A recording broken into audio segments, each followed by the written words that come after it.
and you should be good to go. Oh, great. Okay, perfect.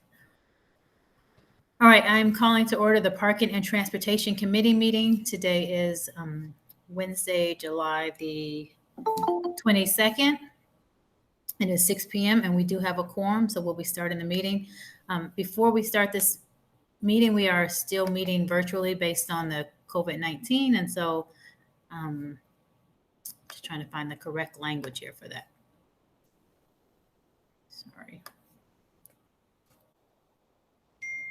So I'm going to call suspension of the rules for members to participate electronically by telephone or by online in Google Hangout. That is for action. Can I have a roll call vote, please? Okay, we'll start with Alderman Fleming. Alderman Fleming. Aye. Alderman Nguyen. Aye. Alderman Ravel. Aye. And Barbara. Aye. Marcos Alex is on the call. Oh, Alex, you snuck in there. Okay, Alex, you as well.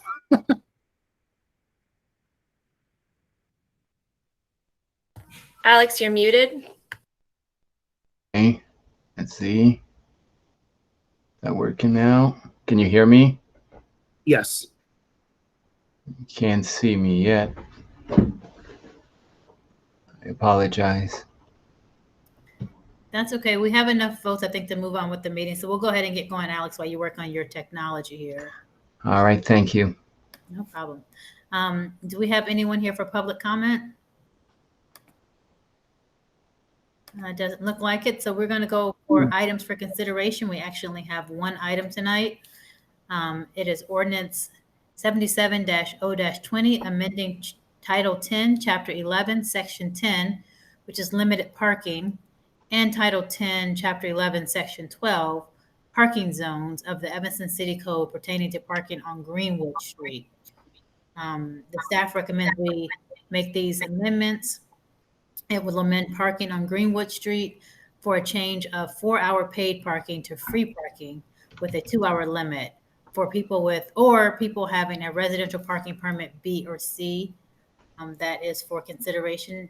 And I move for, I'm not sure if that's for, is that for action or just introduction, I suppose? That's for introduction. Introduction. Okay, thank you.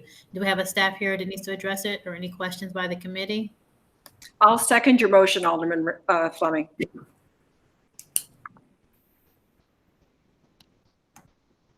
I had a question. The study was performed, if it was performed prior to mid-March? That's correct. We took the data from the parking payments and car counts on the block. Prior to the pandemic? For this, we've been actually taking it through the pandemic as well. This particular area was unrestricted, and we had changed it probably about 8 months ago. So it used to be free and unrestricted parking, and we would have a lot of vehicles that would park here for, a day, 2 days, because there was no restrictions. Then we ended up changing it to 4-hour parking with a rate of $2 an hour. And when we did that, we ended up seeing that people were not utilizing parking on the block at all. And then we were also, in doing that, we were also prohibiting people that live in proximity, residents that have a B and C residential permit, also were ineligible to park on the block unless they were paying. So they also were not able to park on the block. So at this point, since the block, we're not seeing the revenue because people are not paying, and then the block is not being parked up, it makes better sense to offer the free parking and allow the expansion of the B and C residential districts that start approximately across the street from this location, so that we can add more parking stock for those residents that have those districts. I don't disagree with the suggestion now. I'm just wondering whether this is a temporary change in usage behavior or not. We had already. I'm fine with it. Yeah. We had already started seeing the changes in February, before we broke for the governor's stay-at-home order and pandemic. We were already seeing changes January, February. we're already seeing drastic changes. And also, I would add that Mike and I were both receiving complaints from residents in the area because it's pretty densely populated, pretty dense residential area, and so in the C districts there, the B and C districts, so people had been using that as a place to park, and they were interested in getting it designated so that they could park there because there is limited parking in that area, and we do have multifamily. Correct, and most of the blocks that fall in the B and C district are bound like between Grove and Dempster and Inman East, Chicago Avenue East. So there's a lot of dense apartment buildings and condominiums in that area. I used to live a block away. I know the area well. There you go. My concern was mainly just the timing, and that's still fine. Yep. All right, it looks like no more discussion on that item. So that was for introduction and that was moved and seconded. Can we have a roll call for that? Do we need a roll call for that? Okay, we'll start again with Alderman Fleming. Aye. Alderman Nguyen. Aye. Alderman Ravel. Aye. Barbara. Aye. Alex. Aye. Okay.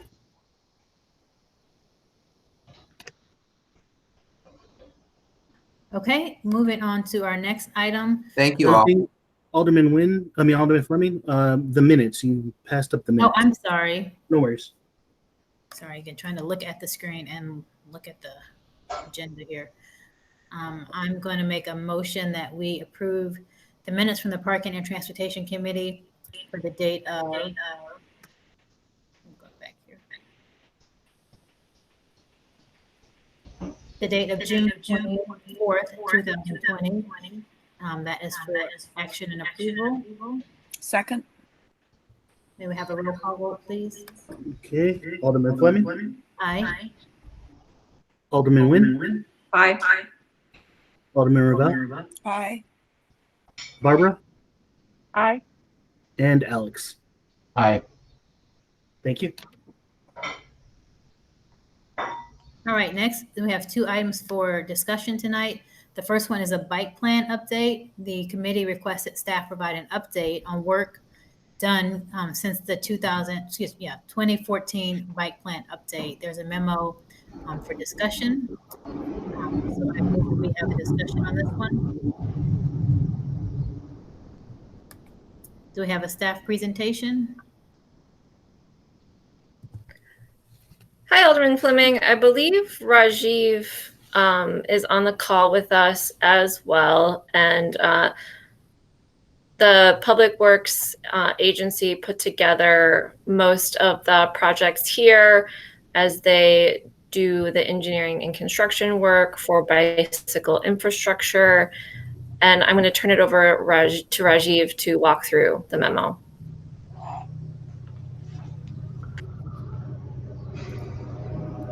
Okay. Well, good evening. So we were asked to provide a bike plan update. So we've divided this into projects that have been completed, projects that are under design and construction right now, and future projects. So the list of projects you can see that have been completed include Church, Davis. We included some of the bridges that we were doing. Before the Bridge Street Bridge was done, we had done Emerson Bridge also. We had an IDOT to widen that to put bike lanes out there because the bridges, get constructed every 50, 60 years. So that's the time to, perfect time to do it. So moving on to the ones that right now under design and construction, Howard Street used to have bike lanes from the east city limits to Ridge Avenue. That was done years ago in conjunction with CDOT. The construction has started on Howard Street. This year, the water main project is being done. And next year, the reconstruction project will start early spring. The bike lanes are being extended up to Asbury. Before it came to Ridge, now it's being extended up to Asbury. And west of Asbury is going to be shared bike lanes with Sharrows. That should be done sometime next year. Harbor Park, there were some small projects over there. So Stephanie is doing some bike path improvements around there this year. The Central Street Bridge, I think, is scheduled for construction next year. And as I mentioned before, we worked with the IDOT to widen that bridge to make sure we fit in a bike lane now, so that in the future, if there's opportunity to put bike lanes on Central Street, at least the bridge is done. We can easily tie into it. Main Street from Inman to Maple, we finished the phase 1 engineering, and we had looked at bike lanes, but it was difficult to do bike lanes with the demand for parking, with the businesses out there. The street is very tight. We were not able to accommodate bike lanes, but we are going to make it like a shared use travel lane. The travel lanes will be about 10 feet wide, and we'll have bike symbols in the street, Sharrows. Part of the project will also have a raised crosswalk right at where the parking lot is, between Custer and Sherman. And this will be one of the first raised crosswalks we've done in the city. So we'll see how that's going to work. The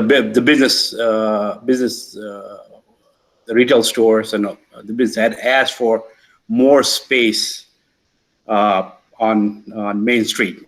So to provide that space, we are doing some bump outs and all that. So at least, there's room to do it. As part of that, the parking lot has 2 driveways right now, and we're going to get rid of one of the driveways and then just have one driveway for inbound and outbound. So that gives us some extra space out there. Moving on to our future projects that we're working on right now. Church Street, from Dodge to the West City limits. As you're aware, we do have bike lanes from Church Street all the way to downtown. And Church Street is also part of the regional bike trail corridor. It's actually what you call Evanston to Elgin bike trail. Years ago, when I was working with Northwest Conference, we came up with that to call the bike path as Evanston to Elgin. So we just need to complete our portion. Skokie is working on their portion also. We have hired a consultant to look into this. So they'll be working this year and next year, trying to come up with a plan. It's not only the bike path, it's also pedestrians, especially the children that are there, the high school students. There's a lot of crossings. So we just need to make sure that we do all the safety improvements in conjunction with the potential bike path or bike lane. As part of that, we'll be also looking at the Channel Trail connection between Church and Dempster. There's a gap right now between in the Channel Trail. One option we're looking at, again, the consultant will look at, is whether can we do a trail behind the school district building and King Arts and bring it, whether there's room to do that, or if that's not feasible, do we do what you call sort of a bike boulevard type, with just markings and the signage and all that on the street itself. One of those streets, McDaniel, Fowler, Pittner, we haven't decided. That'll be part of the public process once we do that. Well, I'm on that also. We can talk about Beck Park. Beck Park also, there's a missing link from Beck Park to the Channel Trail. Right now, the Beck Park trail ends in, I think, Lyons and McDaniel. So we'll be working on that also to connect to Church Street. So it all works together as we're looking at Church and other Channel Trails. The big project is other big project is Chicago Avenue, from Howard Street to Davis Street. We have completed from Davis north to Isabella. So there's a lot of demand to do something in the north-south connection in this area. The request for qualification has been out. We have received submittals from consultants regarding their qualifications. So staff will be reviewing those qualifications and most likely coming to council either in the August or September meeting with a recommendation on who to hire. From Howard to South Boulevard, I wouldn't say South, on the cemetery, we already have bike lanes, but the bike lane on the embankment is difficult, I think, for bikers. We do have 2 southbound lanes going from South to Howard. So our thought is maybe we can remove one of the southbound lanes and make a nicer bike path, whether it's on either side of the street or whether it's on one two-way bike path on one side of the street. The difficulty is going to be at South Boulevard intersection. It's a very tight intersection. We'll try to see if we can bring the bike path up to that intersection. And then north of there is going to be the more difficult part to tackle because we have a lot of parking. But we'll work through that through the public process. And one of the thought is if if Chicago is not suitable for bike lanes or whatnot, maybe Inman just as a signed and marked corridor for the north-south route. Again, that'll be starting sometime later this year. Oakton Street from Asbury to West City Limits, where we started that study. The consultant started that study, but unfortunately, due to the COVID situation, we have not been able to do any traffic counts, get data, student crossing data, gap studies, speed studies, and all that. So where we have held that for now. We want to do all that once school starts. And then the primary focus of that study is pedestrian safety and also bike connections and bike safety, including transit stops also. Loveless Park, we're looking at a grant application to make some improvements to the existing bike path on Loveless Park. That may happen in the next couple of years. And I already talked about the big park. Moving on to bike parking, we did do a bike, one of our first bike parking station at the CTA Metro Station on the south of Main Street on Chicago. We did work with CTA and got grant funding from RTA to install a pad out there on either side of the station for about 40 bike racks. That was done a few years ago. We also, the bike rack request is ongoing. Residents can put in a 311 request for a bike rack, or businesses can put that request, and we look at it, and if it's feasible, we install a bike rack. So we've done about over 200 bike racks since 2014.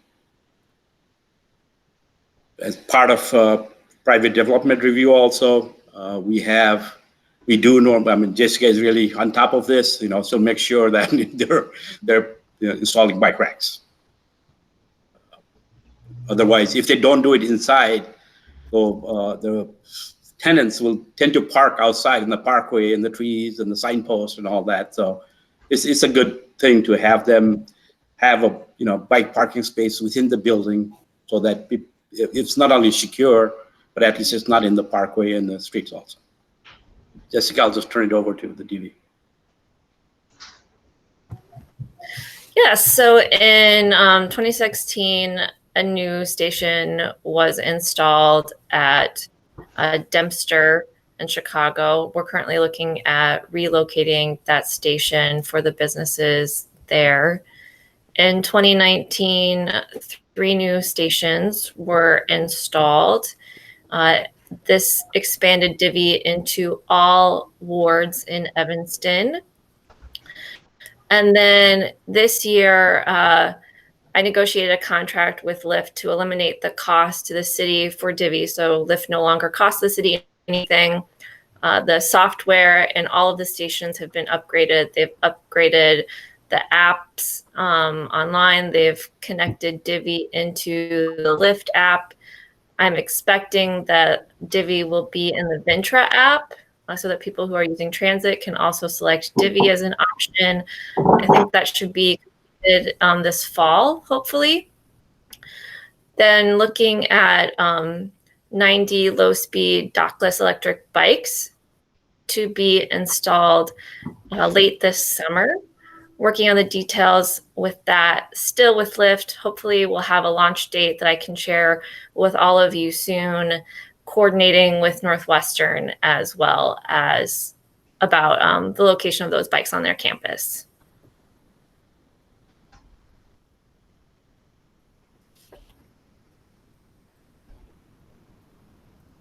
And we can turn it over for discussion. Okay. Do we have any questions or comments from the committee? What? Is that you? Who we talk? Shall I go ahead? Sure. I can't see the people. I can't see the hands. Go ahead. Oh, Elena. okay. I did not participate, but there was a bike ride a couple of weeks ago to try out a different route from Chicago connecting to downtown Evanston. Barbara, did you go on that bike ride? I did not, but I got a recap. You got a recap, because that sounded like a pretty interesting route there, Custer and whatever. Do you want to tell us about that? I'm not up to speed. Well, I know the route. I'm getting a terrible echo. I can hardly hear. I think if we can have everyone who's not speaking go on mute, that would help.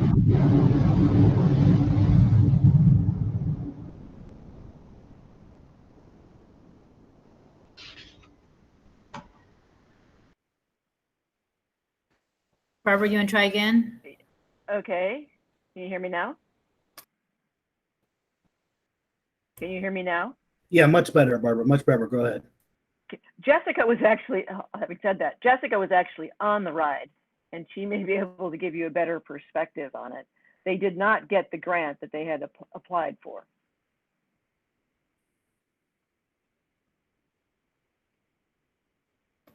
Okay. Jessica, do you want to give any input, or Alex, did you have a comment?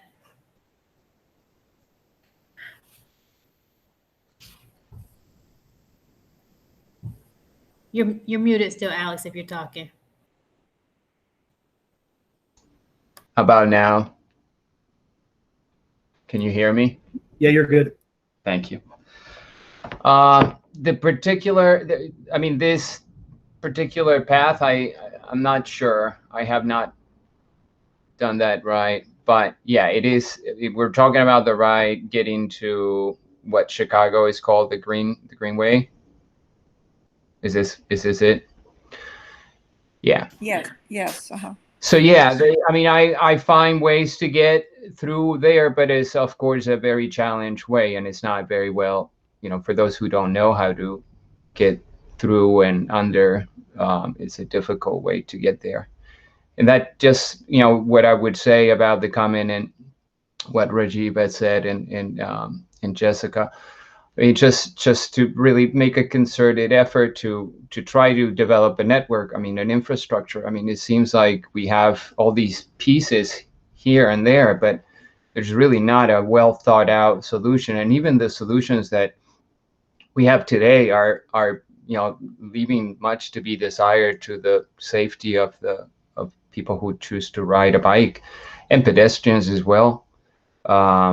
So I would try to make a better plan at trying to get these to tie together and have a network and infrastructure that supports it. I mean, I think it's very arduous to go around this way when we have all these pieces here and there and nothing very cohesive.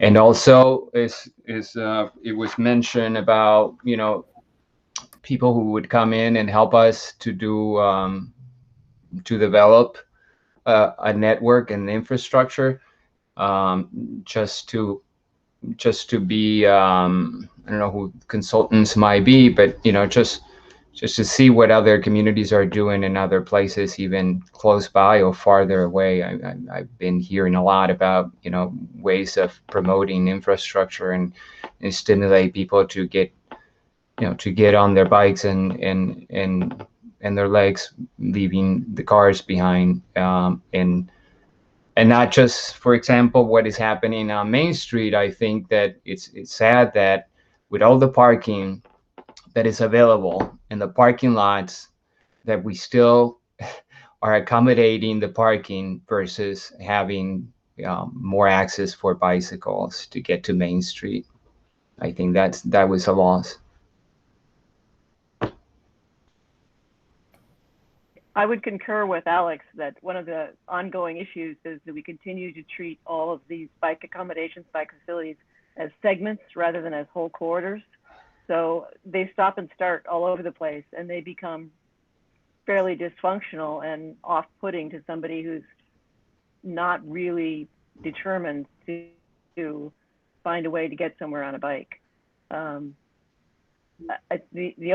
My concern with the Greenway solution route that they proposed was, who is it serving? Commuters are one group of people who would heavily use it for transportation. People who are less comfortable on bikes to begin with, I'm not sure would find the Greenway route any more comfortable. Although for people less comfortable, Inman or Judson might be amenable, but then that would not be what commuters who are interested in going from one place to another quickly might want. So it's a tough decisions. We need more views of the longer corridors rather than these little chunks. We missed the bet on Main Street. Main Street in Skokie is beautiful. Bikes. And then they hit Evanston and it's, oh my goodness, what am I getting into? Our east-west corridors, they're not great for cars either, and they're even worse for bikes.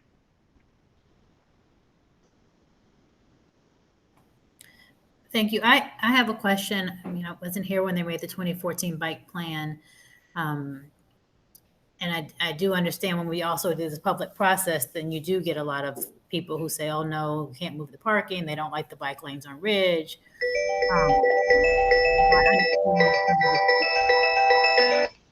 I understand kind of the staff because, you're trying to work with all the different needs the best you can.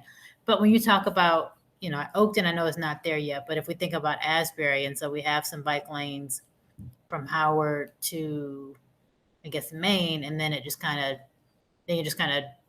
all right, no man's land, as Barbara Jane called it.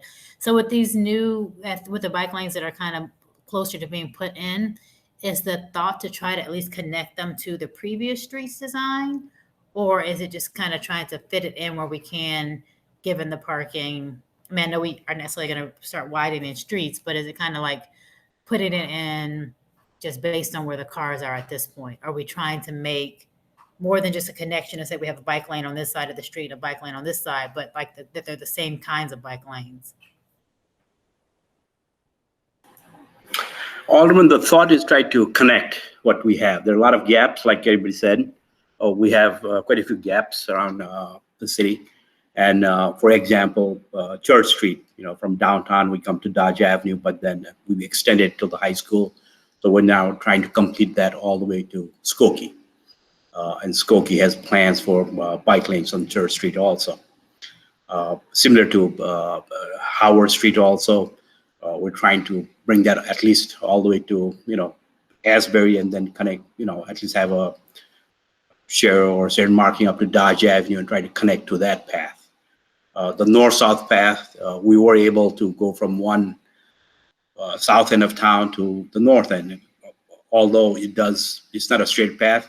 Dodge Avenue goes up from Howard till up to Church Street. And then Church going east goes up to Chicago Avenue. And then from Chicago, we go to Wilmette.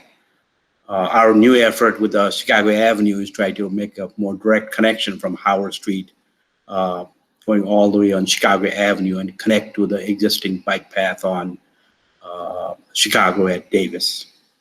So we are looking at the network also, but also it depends on where our projects are. And then we try to fit something in the project, just trying to look at it, how we can accommodate the needs of all users. And sometimes we're successful in putting bike lanes or bike path, and sometimes we're not. But we do look at both. It's just, like I said, like on the bridges we do, like for 50, 60 years, the bridges are not going to be reconstructed. So we try to, right now, widen it and get it ready for the future. It's part of that when you say you're trying to fit it in with the project. So the bike lanes themselves are not their own project. It's like we're doing a street or we're doing something else. So can we fit a bike lane in there? Some projects would be like bike lane, like the Church Street was bike lane. When we did the Sheridan Chicago corridor was a bike lane project. Davis Street was a bike lane streetscape project. So, and Dodge Avenue was a bike lane project. So there are certain streets that we have a bike lane project. Even the upcoming Church Street project from Dodge to the west, that's pretty much a bike lane plus pedestrian project. Chicago Avenue, for the most part, it is the bike lane plus also other improvement project. It's just how do we have to go through the public process to see what is the best way to fit, a bike lane or, pedestrian safety and all that in those projects. It seems to me that you're trying to make an effort to have these works and these improvements, but I just think that, you're an engineer, think about it. If it was the other way around and we were getting around on bikes and then you had to accommodate the vehicles, the cars, I don't think you would approach it this way. I think that if we're trying to promote, because this is not just, a recreational way, this would be beneficial for people to get around on a bicycle and contribute to, stop contributing to the pollution and all the problems that the automobile bring about. I think you would be approaching this a little bit more differently. And even we have spoken about in since the plan is arrived or was visited in 2014. Just to make an effort also to educate. I don't think we've done anything of that at the high school where we have spoken about educating drivers and future drivers and people on bikes. Everybody. I think that there's a lot of work to be done. And it's really not a very serious attempt to do it. The way we're doing it, it's just, we're still seeing the bicycle as this, secondary mode of transportation, where really a lot of people, especially in the face of the pandemic, I think a lot of people are using their bicycles more. And it is promoting the bicycle because people feel safer now, because there's less cars on the street.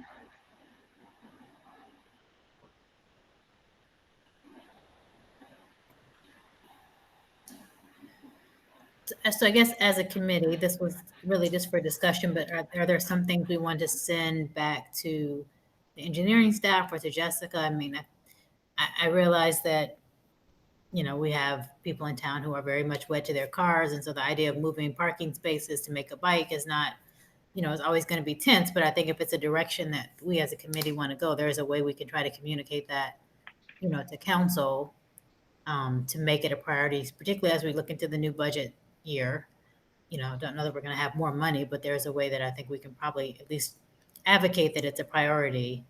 And we do have to always do the public process, but there's also then a way of which, if we have a priority, we can communicate that to the public. So, as we're hearing from them, we can also communicate what our priorities are and not just kind of cave to the loudest voice, so to speak.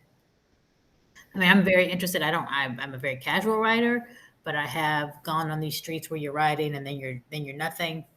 And then you're kind of forced to ride on the sidewalk, which we know is not safe either. And we also, as Jessica said, now have divvy bike stations in every ward. And so we're kind of sending a little bit of a conflicting message. And our engineering staff is trying to, as you said, kind of fill in these gaps, but they're not necessarily the best way to go about it. So I'm not sure if we want to give direction, have more conversation.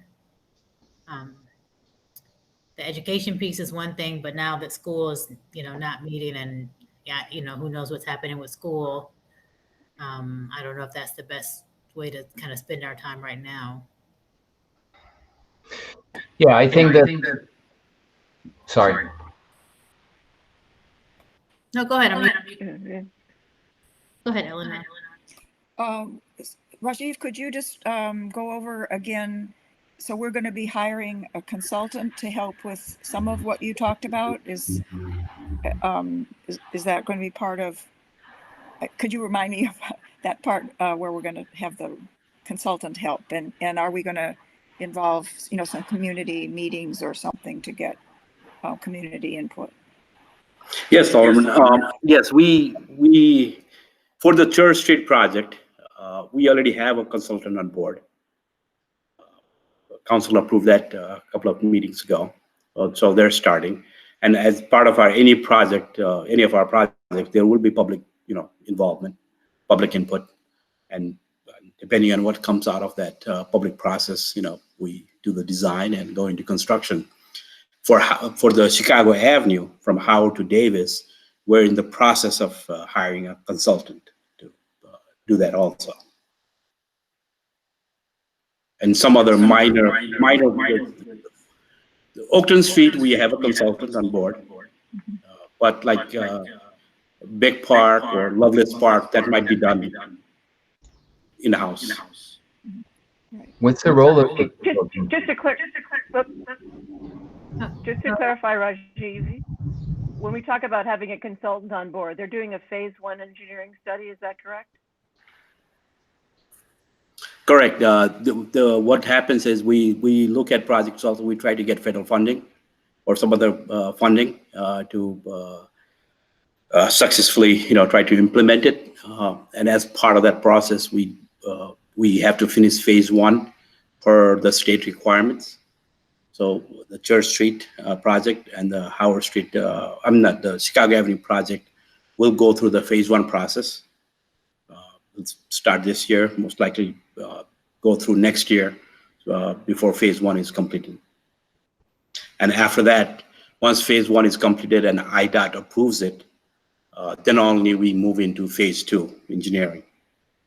And depending on the type of funding, normally we do get funding for construction, but we also try to see if we can get funding for phase 2 engineering also. It depends on the program.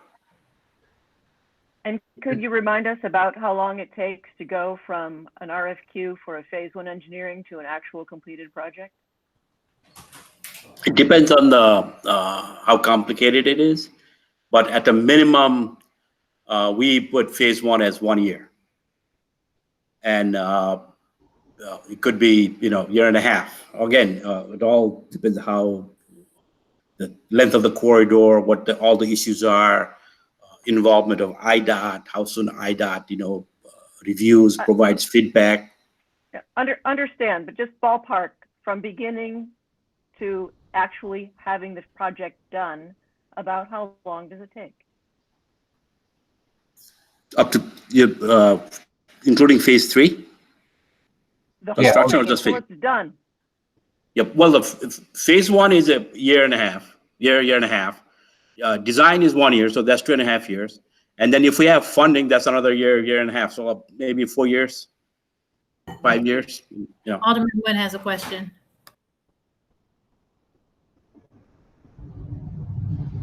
I was showing my fingers as 4 years. So my question is about Chicago Avenue north of north of South Boulevard. Rajiv, have we looked at the alternative of using Inman Avenue up to Davis? Inman, I believe, is currently a bike route. Right. And I think it's fine. So that would be one of the options to look at as part of this process. Okay, because I know that we'll probably run into issues with Chicago Avenue being narrow and the business community there wanting to maintain their parking, despite the fact that we are trying to move people, out of cars and into bikes. And I know that we also have a lot of curb cuts on Chicago Avenue that are actively used. So, I know as long as that's something that we'll look at. Hinman is wide. It is parked on both sides, but I think it is the informal alternative to Chicago Avenue. I live on Hinman, and we see during old rush hours that we used to have, there were as many bikers, sometimes 50% of car. It would be twice as many bikers, but it would be a very steady stream of bicyclists. So I'm looking forward to what the consultant has to say about it. Yeah. And I was going to say, not that I ever bike there, but when I do bike on Chicago Avenue, you kind of come off of the very fancy bike lanes into nothing. And then now if we're going to move over to Hinman, I would, that's something else obviously to consider, because then you're dropping people at, I guess, Davis. And if they want to go further south on a real bike lane, they need to then get from Davis down to Hinman somehow. So, just as a visual, there's Right. a lot of zigzagging that Barbara Jean and Alex were talking about that makes our bike lanes not. Right. I agree, Alderman Fleming. And if there were some way that we could make it a straight shot, that, I think that would be great. I'm curious to see what they could come up with, because it would, that would certainly be terrific if they can figure out a straight shot. Chicago Avenue carries 20,000 cars a day. So it's also a major corridor, and you have to figure out how you protect bicyclists on that kind of road. Yeah. Okay. Well, we've had Alex, you have something else? Oh, I had a question for Rajiv. The role of this particular consultant you're talking about, is it design primarily, or is it another aspect of? Well, it's all. Yeah, it starts with the planning. Planning, construction. Planning, design, engineering, and then construction. All three.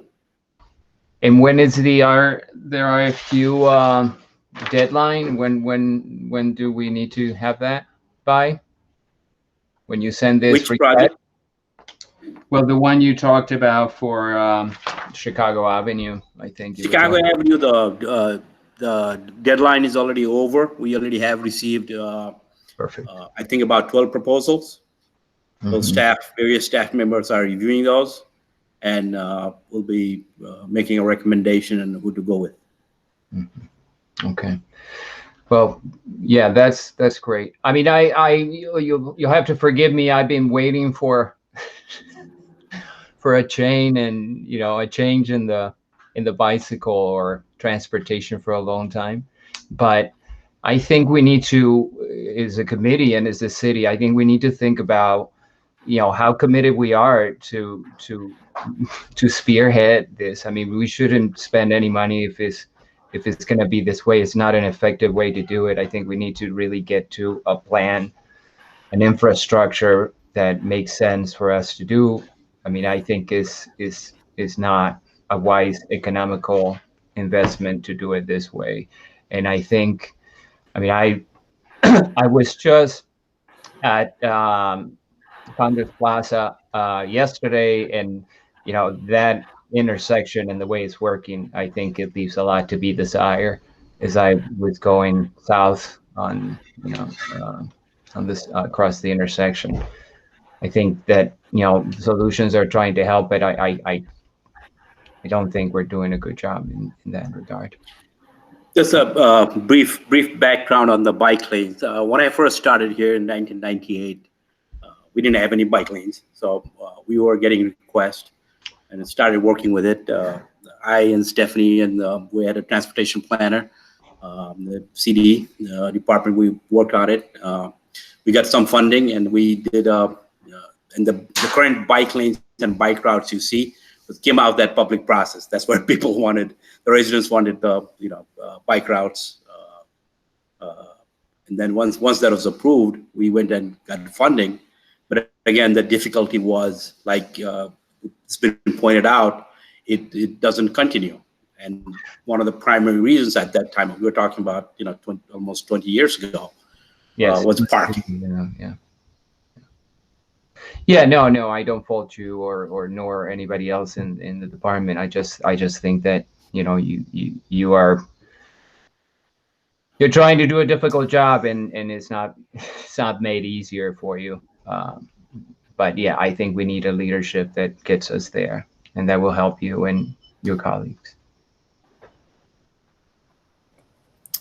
Thank you. Okay, so we've had a thorough discussion on this. There's not really any action for us to take at this time. Rajiv, maybe it would be good, or Jessica, or maybe even just Marcos, is as these RFPs go out and they are getting, after the bid process is finished, maybe just as a reminder to come back to the committee to let us know there's been a consultant chosen for whatever the bike lane project, whatever the project is that involves bike lanes, just so we can keep up with it, because we talk about it a little bit here, but more so at council. And so this committee might not, be getting updated on when things are going to be implemented. Even though it's 4 years, as Alderman Nguyen has told us, it still might be good to keep it on our radar that the bike lanes are going in. I wish it were shorter. Yeah. All right, our next item is also for discussion, and I think this one, Jessica, I'm reading it, I think it might be a little bit incorrect. So the subject is the public outreach for ride sharing pickup, but under the recommended action, I think it has old text in there. So this discussion is about ride sharing. Jessica will give us information regarding making some designated pickup and drop off places for the ride sharing companies to use around the city. So Jessica, do you want to fill us in here? Yeah. So something that I've been hearing a lot about and getting a lot of requests on are ride-sharing vehicles, so Lyft, Uber, and we have Via now, making sudden stops. And because they're not marked like a taxi cab, you don't realize that they're going to suddenly stop because there's no indication that it's a vehicle that's making sudden stops. And so a lot of places that's not a problem, on the side streets, things like that. But when you're looking at something like Ridge, when you're looking at Sheridan, when you're looking at high traffic areas in downtown, those sudden stops can really slow up the traffic and then be very dangerous for the people who are trying to use the ride share. At Green Bay, Ridge, Emerson, there is a pedestrian island on Ridge as you're heading north. And I saw 2 older women who were standing in the middle of that island with traffic going by waiting for rideshare. And that is not a place where anyone should be getting on for rideshare or waiting for a vehicle. And so I've already reached out to the ride sharing companies that are operating in Evanston. They realize that safety is a concern, and they don't want to have their drivers be involved in accidents, or because that's a liability for them as well. So they're on board with working with the city and establishing locations. And so the first thing that we need to do is to do some public outreach to hear from the community about what the needs are and where these locations really need to go. So I've worked out kind of a public outreach outline to get some feedback so that we can come up with a plan. If you want to scroll down, Marcos, the outline's on the next page.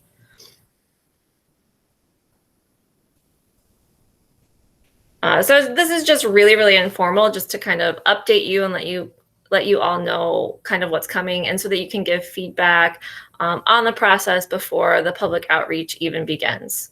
And so already have identified some stakeholders to solicit some input from. And so Northwestern University, the hospitals, large apartment complexes, and multifamily unit buildings, and then also our SSAs and to get feedback on business needs as well.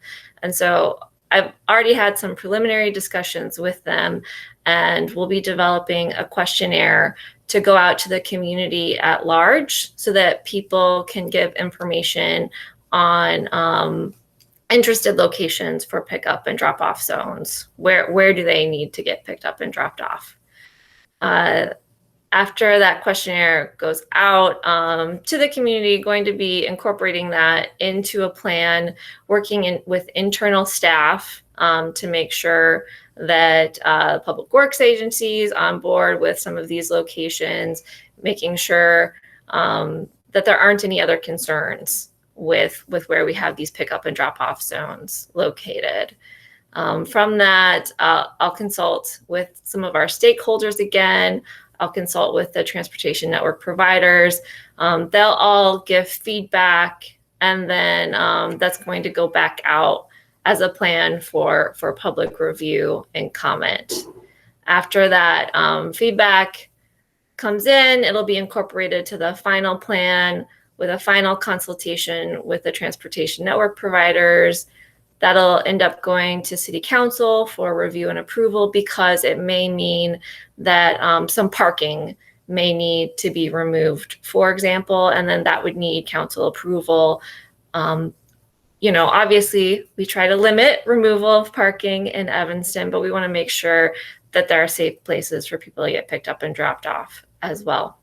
Hopefully, we won't need to limit any parking, but it will go back to council for approval. And then we'll do some public outreach on the new zones and how they will work. They will get automatically included in the transportation network provider apps. And so those drivers will know they can only pick up people in certain locations on Sheridan, for example, or on Ridge. Ideally, we won't have any pickup and drop-offs on Ridge, and we'll have, that'll be a no drop-off zone, and that can get programmed so that we won't have that issue in the future. And so that will be communicated to the public, and then the zones will ideally go into effect. So this is kind of the general outline, and just wanted to update you on it and hear your feedback on if there's any stakeholders you've thought of that you'd like included, and any other information you'd like to know. Jessica, Barbara, have taxi cabs in the past had similar rules about where they can pick up and drop off people? Would they have been allowed to pick up the situation you described initially, on the little island in the middle of the road? Yeah, so generally taxi cabs don't do that. They have a different level of training that they often have to go through in order to be an operator. So that's part of it. Another part of it is that we used to have taxi cab stands. Some of them are still in existence, like the one at the Main Street Metro and CTA station. They're not really utilized anymore since transportation network providers have become more prevalent. Taxi cab stands just aren't utilized in the way that they used to be utilized, because many of those operators also operate in transportation network provider apps as well. So we have had taxi cabs directed to pick up and drop off people at certain locations, particularly around transit stations and in the downtown area.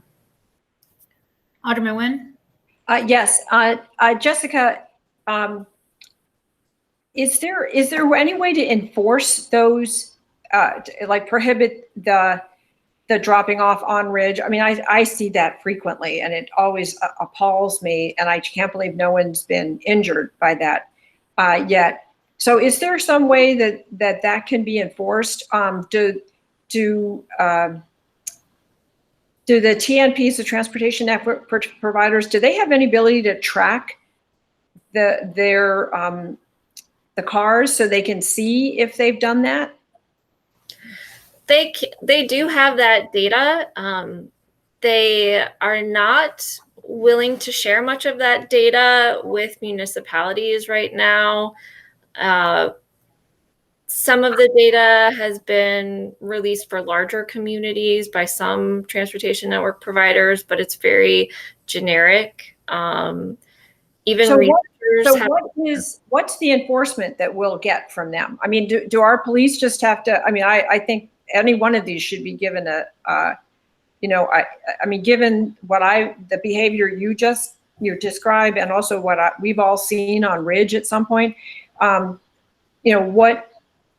what's the penalty for this? Because it really is dangerous when and I agree with you, following a taxi, you have a little bit better understanding of why a taxi might be slowing down, but you don't really understand. And I've never seen a taxi ever drop anybody off on Ridge. And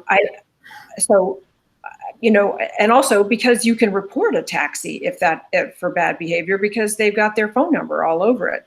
What are we? They're just going to tell us, we promise, and we'll tell all our drivers that, because drivers they need to be educated, and we need to make sure they understand the safety aspects of this. Yeah. So what they'll do is they'll actually program it into their app that a driver cannot start a trip if they're on Ridge. Okay. So they won't be able to, the app itself will prohibit them from doing anything until they're in a location that allows for a pickup. Now I understand. Okay. Yeah. This is what is that called? Geofencing. Yes, geofencing. Right. Okay. Yeah. So that is a self-enforcing aspect of it. Exactly. And that's why it's so critical that the city maintains good communications with the transportation network providers so that we can work together on making changes in their app to improve safety for everyone. Okay, now I have one other question. This is slightly tangential. Do you know from your conversations with them, I don't know how frequently you do, I know anecdotally I've heard that Uber and Lyft have had a huge drop in ridership because of the coronavirus. Do we have any data to support? I mean, I know that just from anecdotally, but do we have information from them about what degree they've seen their ridership drop? They haven't shared that. However, with more people working remotely, and what I'm hearing from the taxi cab companies and what is being shared publicly is that there is a significant drop, just like there is a significant drop in transit ridership. Yeah. Right. Yeah. I think I heard from a taxi company that their ridership from March to April dropped by 80%, which was quite significant. Oh, you just froze up for a second. I heard from a taxi operator that their ridership dropped 80% from March to April. Yeah. Yeah. All right. Okay. Thank you. Mike, I had a question. All right. Okay. Thank you. Yeah, my question was similar to what Alderman Nguyen was talking about, the geofencing. So my concern was if and when we set up load zones in dense areas like downtown, if we are going to consider an approximate, linear footage of area that we would program into the apps to keep people from ordering the ride share in proximity to those load zones, so that it's not circumventing the whole reason for the load zone. Yeah, so I'll definitely want to work with you on that, Mike, when we get into that actual plan phase. And so several departments will get called in. You'll get called in on that. Mike and Public Works will get called in on that, just to make sure that the space in the right of way that is selected for any zones that are deemed necessary makes sense for everyone. Alderman, Understood. Sounds good. Thank you. Alderman Ravel? Well, I just wanted to highlight a real problem area, just because I don't know what the solution is. It's and it's not going to be a problem this year, but it's picking up after football games, and also basketball games to some extent, but for sure football games. And it was a disaster last year, and nobody's come up with, to my mind, a good solution yet. So I don't quite know how we're going to resolve that one, but it's going to take some special attention. I think that is such a good point. And I know in my initial research, so before I even start a project like this, I do a lot of research on what is being done in other communities. And I have seen several communities that have special pickup and drop off zones for game day, so that you can only get an Uber or Lyft at one of those locations. And that's helpful for those companies as well, because with everyone using their cell phone at the same time to try to get Uber or Lyft, there's real issues with apps working successfully. So they act like a cab stand where they just go and they sit and wait at the time that's designated. Yeah, but it's after the football games, you've got the crowds of people. They're all on the designated corner, but there's so many people there in the street, and it's maybe you and I, when you get close to kind of working on that piece of it, you and I can try to strategize. Definitely, yeah. And then my only, I guess, concern for this, and maybe it's not an issue since, more people are working at home, but it seems like a very long process. And, as we all know, once you go to public input here in the city, you get a gamut of things. So I would, I guess, feel more confident if if you went into this and you had some ideas of, it can't be on this kind of street, or, the street, whatever parameters we're looking at. Because if we just go out and say, what is your opinion? We know we're going to have people who don't want parking removed. We're going to have people who don't want it in front of their store. We're going to have a gamut of opinions. And so I think it might be better if you go with some parameters of what we know we're not going to do or we are going to do, right? So that, and also, right, if we have it that in downtown, I don't know how we do this, but we need to make sure it's a transportation network provider and not someone just kind of pulling over and throwing another hazard because they're using it as a loading zone.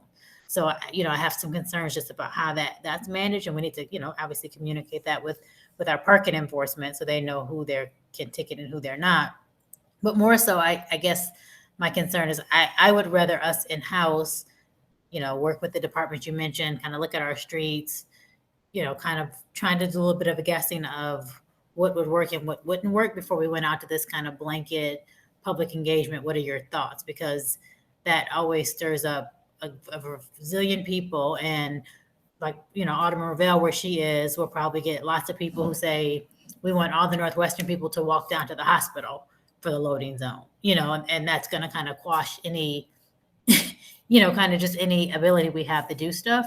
And I don't know how it went with taxis, because that was before my time, but we do have these taxi stands that are just pretty much empty now. So I would assume we could just make some of those into these pickup zones if we still have them around.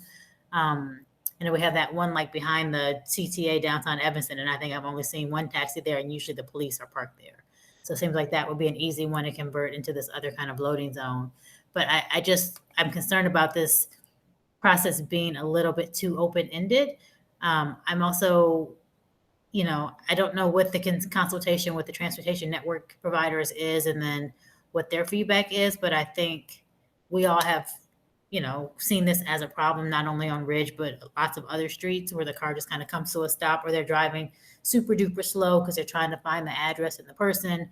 And I think we as a city just need to kind of make some parameters and kind of give them to them, because if we ask them again for their feedback, they're going to have all the reasons why their cars need to be able to stop on every street. And, we got these emails, when was it, last year, Alderman Revelle, when during the budget, where it was like, if we tax the Ubers anymore, all these people are going to go out of business and have no jobs. And I think there's, a little bit of validity, but it was a lot of kind of scare tactics that they were using. So I'm just concerned with this kind of open-ended, let's go ask everyone their opinion. And we're going to come back with, no one wants the parking spaces in front of them. And, and then if we do it, then it's going to be, oh my gosh, the council doesn't listen to us. We told them we don't want these parking spaces, or, we don't want these pickup zones. So I just would be concerned about going out with too much engagement without kind of some real structure as to what's possible and what we're thinking. Yeah, I definitely think it needs to be structured. And so with the survey that would go out, open-ended questions are never a good idea, because then you need to have a place where people can tell you what they want to tell you. But as far as having useful data, a survey that just says, tell us where you want to have street parking for transportation network providers, you're not going to get any useful data that you can then synthesize into a plan. But so what I could do is, after the questionnaire is developed, I could bring it back to the committee to look at as kind of a next step before going out to the public to get feedback. I don't know if that would be helpful to make sure that we are setting those parameters that make sense for Evanston, and making sure that we're getting useful feedback. And then and then I would also say, usually with surveys like this, it's the people who actually care about it. So I don't think we'll have, and usually with the city surveys, we get 300 to 900 people completing, and I would expect something similar with this survey as well. We don't have to do a survey. It's just a process that I find personally useful as far as identifying interest from the community. And then with going back to the public with the plan, so then that plan will identify these spots where we're thinking about putting in the areas for transportation network providers to do pickup and drop-offs. And the reason why I like to open it up to the public is if there is any changes in the right-of-way, we need to make sure that the community that's affected by it has a chance to respond and make sure that their voice is heard. And maybe we do need to make a change. And so with the Dodge bus stop pilot program, we had a community meeting with that, and we did receive some feedback, and we went back and we shifted some of the bus stops as a result. And so that's another reason why we want to go out to the public and get that kind of feedback. Yeah, I mean, and again, I understand why we're getting feedback. I just, the way it's laid out, it seems a little bit open-ended. And so if you go downtown, then all the business owners are going to say, yes, we need to have it, but they don't want to give up a parking space right in front of their business. And so I think, having, and I don't necessarily need to look at it first, but that's just my suggestion about, we know we're not going to put them in some places, and we know some other places we probably need to put them, and we know Ridge Avenue will say, no, don't pick up here at all. So some parameters so people don't just feel like they can say, not in front of my business, and then we're moving on. Right. I mean, some of this behavior, I think, could be curtailed already with what's in place already. I mean, if somebody is parking in the middle, stopping their car in the middle of a road, I mean, that is not legal. I think that it's hard, of course, for an officer or a parking agent to see that at that moment. But there's plenty of it. I mean, we see it all the time, and it's just totally irresponsible. I mean, before we do surveys or anything, I mean, that we ought to crack down on that. I mean, I've seen Amazon trucks at Asbury after a curve, an S curve there. I mean, just parked there while they deliver their package. I mean, that is I mean, us citizens could call that license plate, and I mean, there ought to be a way, a recourse for these, drivers who are not, paying any attention and jeopardizing the safety of others, to be, to penalize. And that's really how I think we're going to trim it. I mean, just to, if they think that they'll have no repercussions, they could continue doing it. But if they do get issued a ticket, I think they'll think again before or revoke their, their license. I think they will probably take that more into consideration. Yeah, and I can reach out to the police department and see what kind of enforcement that they're already doing. And I think that they would be great to have as part of this conversation. I would also say this is also why it's so critical to work with these companies so that they can get their apps updated for their drivers, because that is how, from transportation network providers to freight delivery vehicles, their routes are programmed in.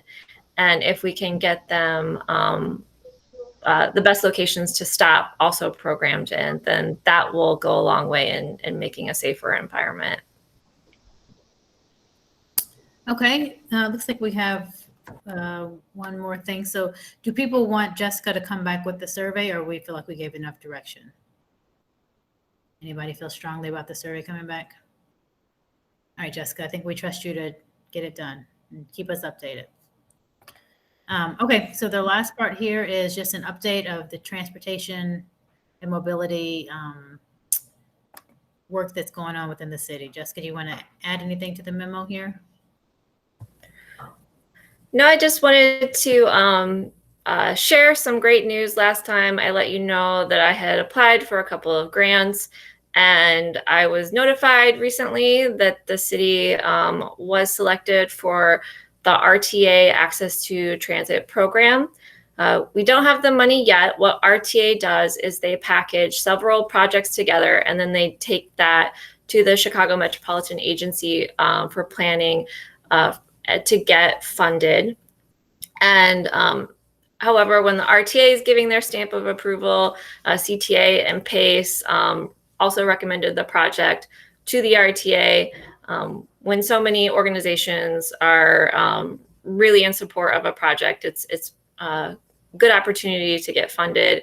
It will mean that in Evanston, we have flag stops for mini stops, and then even stops that have signed. We do not have any bus stop pad, and that is not accessible. It's also not even just for somebody using an assistive device like a wheelchair or a walker, but also for people with strollers and people who have carts that they take on to do their grocery shopping. It makes it easier for just about everyone to get on the bus. And so it's as simple as a concrete pad in many cases. The majority of stops in Evanston right now do not have a concrete pad. So the majority of stops in Evanston are not accessible, and it's a really critical program in order to make Evanston's bus routes accessible. The funding that was submitted was a little over $300,000. The full amount was approved to be submitted as part of the grant. The cost to the city is only at 10% of that, which is fantastic. RTA provides usually a local match for federal funding requires a 20% local match. RTA matches the city's match, so then the city only needs to do 10% of the funding. So to get all of our bus stops accessible for only $30,000 will be a pretty fantastic deal. Alderman Nguyen is giving a thumbs up. Yeah, congratulations. Thank you. Yeah, and I would just say this is, I think, the first project Jessica and I worked on together to get the stops accessible on Dodge between Oakton and all the way up to Maine. And it is the only thing that I've ever done in my 4 years here that no one has complained about. Even people where we took out grass in front of their house and put in the concrete pads, I think we had one person at the meeting who had an objection, and his was only like, can you move it down a half an inch or something, and it worked out fine. But and then Stephen Walker and his team came and put some really nice planters out, which everyone loves, and we have some actual bus stops with a sign. So I am very excited for this. I know people who catch the bus regularly in my ward who use the pads have asked, about going other places in the city, and then there is no pad, particularly people who are in walkers and wheelchairs, and it's snowing and all those kind of things. And everyone who has one near their house, I think pretty much, because I try to check, also comes out and they shovel them. They're, appreciative of having it, and then they also come out and shovel it. So I will just tell you, and these are the people on Dodge who don't necessarily like the bike lanes, because some people didn't like the bike lanes, but they have really embraced these pads. And we lost parking for some of them, and everyone has survived as well. So hopefully, Jessica, when this gets going, you can bring everyone for a little walk down Dodge, or they can see that it's worked very well. So I'm really excited to see these going all over the city. Yeah, thank you, Alderman Fleming. And I think that pilot project is really what proved to me and several other people at the community that this is a project that we can move forward with, just because of the general support and lack of public comment at city council. Right. Yeah. Because actually there's a person who catches the bus right on Oakton and in front of the Shell station, Oakton and Dodge. And there's a pad. It was the first one we did, I think, before you got here, was a pad and an actual bench. Yeah. And so he complains when he comes back on the bus, because on the other side of the street, there's no pad. He gets off in the snow and the mud. And so it's a noticeable difference. And it just makes people feel like, as Alex was talking about with the bike riders, that we don't just discard people who are actually relying on public transportation. So great job. Well, so more to come on that, and hopefully everything goes through fine with CMAP, and I have nothing but more good news to share with you in the future. And then just the last thing, I wanted to let everyone know, this is something that's been out for a little while now, but CMAP released a regional sidewalk inventory. And so, and they also provided recommendations for how to use that sidewalk inventory in your community. And I am going to be taking that memo that they provided on the sidewalk inventory and doing some analysis to look at pedestrian infrastructure needs around where do we have sidewalks and missing links in Evanston, and how can we actually prioritize funding for that. So first, this is just a fact-finding mission. So there's no policy or proposal that's going to be submitted, but I'm going to be doing that research, sharing that internally with staff to get some feedback and comment on, and then hopefully bringing back something to you all in the nearish future. Great, and I think you and I talked about this too, but I think that I forgot who, but one of the staff with Laura and Dave did some kind of sidewalk inventory at some point. I don't know if they finished the whole city. I know that they finished my ward, but that would be another huge feat if we can get some sidewalks connecting so people can actually walk everywhere. So thank you for that. All right, so I think that is the end of our agenda. Do we have any other items that we need to communicate? Any referrals for next meetings? All right, so then I'm going to move that we end the meeting tonight. There's second. Second. Marcos, you need to roll call for that one as well. Play safe listening. Alderman Fleming. Aye. Alderman Nguyen. Aye. Alderman Ravel. Aye. Barbara. Aye. Alex. All right. All right, the meeting is adjourned, and we will meet. Are we meet next month, or are we taking all the call? I can't remember. You will let us know, Marcos? I would like to meet. I have topics already. August is a meet because the school year starts the week before. Typically, we wouldn't have it because the school week starts that week. But this year, school week starts the week before our meeting, so we should be good. And the school year is not really starting. It's all virtual. Most of it. Well, we have the parochial schools, which are still going to do it in person. And so Sabal Montessori. So those three are still doing in person, whereas both ETHS and District 65, at least for the first month, are going to be fully virtual. Okay, that's good to know. All right, well, see you all next month. See y'all. Thank you. Good night. Good night. Bye bye. Good night.